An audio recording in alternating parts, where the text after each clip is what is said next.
Pemirsa, bentuk scam yang kian beragam kini menyasar masyarakat awam yang masih saja kurang paham. Mulai dari love scam hingga scam melalui pesan singkat dan juga media sosial. Jurnalis Metro TV Reda Pulvi telah menyiapkan reportasinya untuk Anda berikut ini.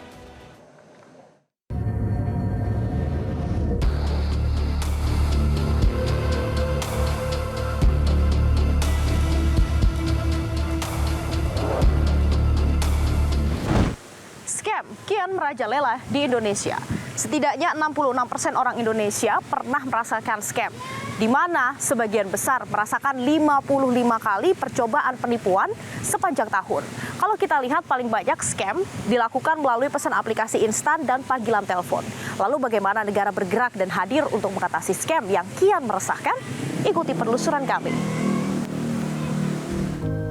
Scam di Indonesia kian merajalela. Perkembangan teknologi menjadi celah empuk para scammer untuk meraup pundi-pundi dari awam yang tak paham.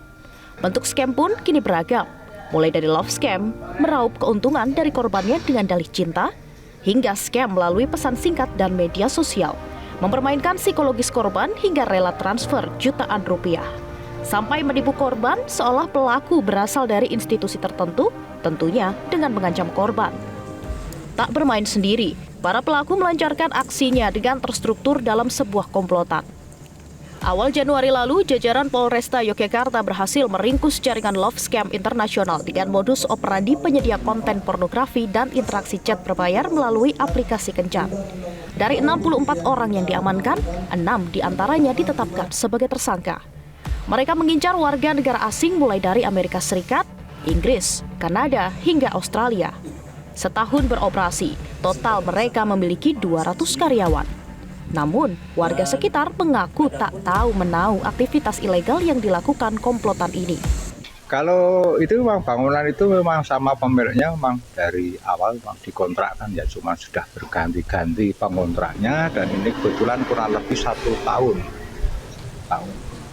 Sejak mulai dikontrak itu memang sudah aktivitasnya warga nggak tahu, Pak? Tidak tahu karena juga perizinannya waktu itu saya baca sebenarnya ada untuk perizinan itu ada di tempat Bapak Ketua RT. Cuman saya juga melihat dari foto dari perizinan itu memang itu usaha semacam usaha mikro dan itu perizinannya ada di Bekasi. Jadi tidak, cuman itu aja usaha mikro itu, jadi tidak disebutkan perinciannya seperti apa, itu juga tidak. Tak hanya love scam, kini marak scam yang mengaku berasal dari aplikasi pinjaman online atau pinjol. Kami menemui Edo yang meminta identitasnya disamarkan. Edo baru-baru ini diteror oleh seorang pria yang mengaku dari aplikasi pinjol yang tak pernah ia tahu sebelumnya. Pelaku mengetahui identitas lengkap, bahkan mengantongi foto Edo, dan memintanya membayar tagihan yang tak pernah Edo lakukan. Jadi waktu itu saya dihubungi oleh salah satu pinjol, terus saya disuruh untuk membayar sebesar 750. Nah, saat itu saya kaget, pinjaman apa ini ya? Gitu, dan saya tidak merasa untuk meminjam. Gitu. Lalu saya tanya gitu, tapi dia hanya memberikan foto saya, terus KTP sama kata-kata kasar seperti itu kan. Nah, terus dia bilang coba dibuka aja aplikasinya. Lah, saya merasa tidak meminjam dan saya tidak ada aplikasinya. Saya coba untuk download di aplikasi tersebut gitu kan. Ternyata di situ tertera ada nama saya gitu kan. Nah, nomor KTP dan nomor rekening di situ. Nah, lalu saya buka lagi, saya lihat lagi di pengaturan itu sendiri. Sedangkan di pengaturan itu sendiri data saya tidak ada, kosong sama sekali. Akhirnya saya diamkan dan dia terus meneror saya dengan WA. Lalu saya ke bank tersebut, saya mencoba untuk pembayaran. Nah, dengan pembayaran itu sendiri saya ke teller. Nah, teller menyatakan, Pak, ini bukan nama Bapak dan ini bukan perusahaan di mana tempat Bapak kerja, gitu. Nah, bahkan di situ juga ada pihak petugas juga, polisi. Menyatakan, Pak, ini penipuan, udah tidak usah ditanggapi, gitu. Akhirnya saya tidak jadi untuk membayarkan. Nah, dia selalu meneror saya, mengini saya gitu kan. Nah, setelah itu meneror saya terus-terusan. Nah, terus pada tanggal 12 itu saya mencoba lagi Nah, cuma dia mengunci dari virtual account itu sendiri. Sampai saya dikasih 3 kali virtual account. Yang terakhir adalah saya disuruh transfer untuk ke salah satu banknya dia. Cuma bukan di bank, tapi di ATM itu sendiri. Nah, di sana pun juga ada polisi. Nah, akhirnya polisi juga menyatakan, Pak, ini penipuan, nggak usah ditanggapi. Edo sempat melaporkan kasus ini ke bank terkait dan OJK. Namun hingga kini belum ada jalan keluar. Waktu itu saya sempat menghubungi ke OJK, ya kan, melalui aplikasi OJK, menanyakan tentang aplikasi pinjol ini gitu. Karena saya tidak merasa, dan dari OJK menyatakan, Pak, coba kirim bukti-buktinya. Saya sudah kirim bukti-buktinya ke OJK itu sendiri. Nah, OJK memberikan pernyataan, Pak, ini adalah pinjaman ilegal gitu, bukan bertanggung jawab daripada kami. Coba Bapak hubungi ke cyber untuk penanganan kasus pinjaman ilegal tersebut. Nah, akhirnya saya coba untuk minta websitenya, saya kirim laporan-laporan saya ke sana. Sampai saat ini tidak ada tanggapan sih dari cyber untuk penanganan pinjaman ilegal itu sendiri gitu. Bahkan saya telepon di 157 itu juga tidak bisa gitu. Untuk saat ini semenjak saya dari salah satu bank yang ada di Keranggan, dan saya bicara dengan pihak polisian, bahkan pihak polisian juga minta nomor dari orang tersebut, ya dari situ saya sudah tidak terima lagi WA itu sendiri gitu. Maraknya kasus scam menjadi sorotan berbagai pihak, termasuk anggota Komisi 11 DPR RI Hasanuddin Wahid.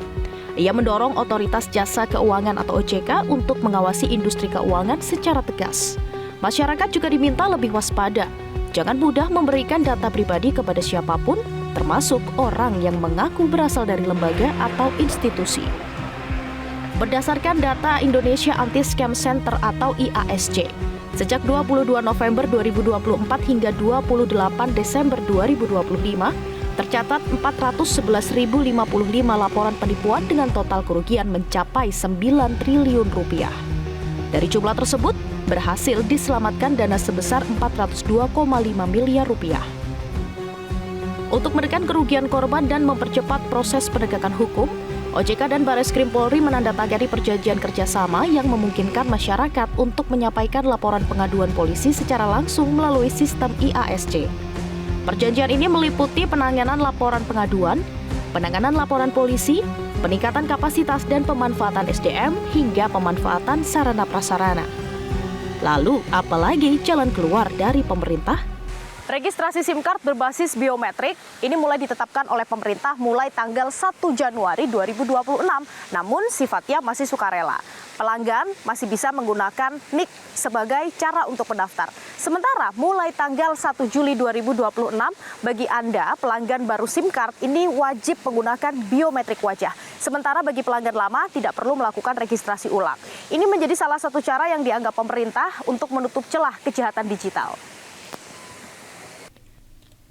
Direktur Jenderal Ekosistem Digital Komdigi, Edwin Hidayah Abdullah menyampaikan, kebijakan pindai wajah atau face recognition bagi pelanggan baru SIM card menjadi jawaban dari scam yang terus-menerus terjadi.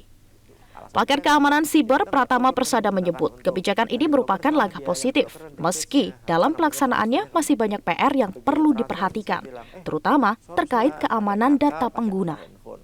Fitrahnya sebenarnya bagus. Secara ide itu sangat bagus. Kenapa? Karena para penjahat scammer ini, dia bisa melakukan kejahatannya kan gara-gara mereka terlalu gampang untuk membeli SIM card. Terlalu gampang untuk meregistrasi SIM card, ya kan?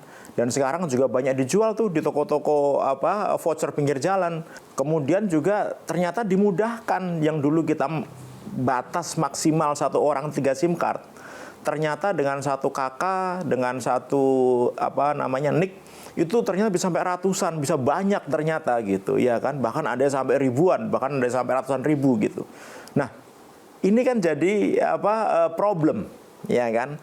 Karena begitu gampangnya orang registrasi SIM card, akhirnya penipu itu gampang lah. Pakai sekarang untuk nipu-nipu, sejam kemudian dibuang, pakai baru lagi, nelpon lagi, apalagi tambahin adanya SMS gratis antar operator, kemudian ada bonus-bonus lain yang membuat memang dunia perskeman ini menjadi murah, bagi para penjahat, ya kan? Sehingga apa? Ini nggak boleh dibiarkan. Harus ada mekanisme yang bisa membatasi orang untuk bisa menyalahgunakan nomor secara sembarangan.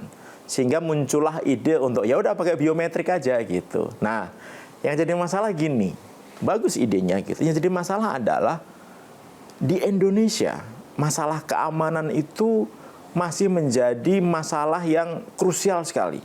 Tapi kan operator juga punya tanggung jawab harusnya. Kalau ada SMS scam, harusnya kan mereka memfilter. Ketika ada SMS penawaran judi online, harusnya mereka ngeblok, ya kan? Tapi kan ternyata tidak dilakukan, gitu. Nah, oleh karena itu teknologi pun juga penting berperan. Kalau sampai teknologi itu digunakan untuk melakukan pencegahan terjadinya scam, tentu masyarakat yang terlindungi akan jauh lebih banyak. Karena kalau data biometrik kita ini sampai bocor, kemudian diambil oleh orang, diambil oleh penjahat, seumur hidup kita ini akan terancam. Hingga September 2025, jumlah pelanggan layanan seluler yang datanya telah tervalidasi tercatat lebih dari 332 juta. Padahal jumlah penduduk dewasa Indonesia hanya 220 juta. Selisih ini menunjukkan adanya jutaan nomor seluler tak aktif dan berpotensi disalahgunakan. Kami hubungi melalui pesan singkat Direktur Eksekutif Asosiasi Penyelenggara Telekomunikasi Seluruh Indonesia atau ATSI, Marwan Oba Asir, mendukung kebijakan pemerintah dalam penerapan registrasi SIM card berbasis verifikasi biometri untuk meningkatkan keamanan siber dan menutup celah penyalahgunaan layanan telekomunikasi dalam kejahatan digital. ATSI menerapkan sistem manajemen keamanan informasi yang mengacu standar internasional dengan audit berkala hingga perlindungan data pribadi. Namun Pratama kembali menambahkan, kebijakan pindai wajah masih menjadi tantangan besar bagi keamanan siber. Seharusnya ada langkah lain yang bisa dilakukan. Misalnya, deteksi bagi pengguna yang melakukan aktivasi tak wajar.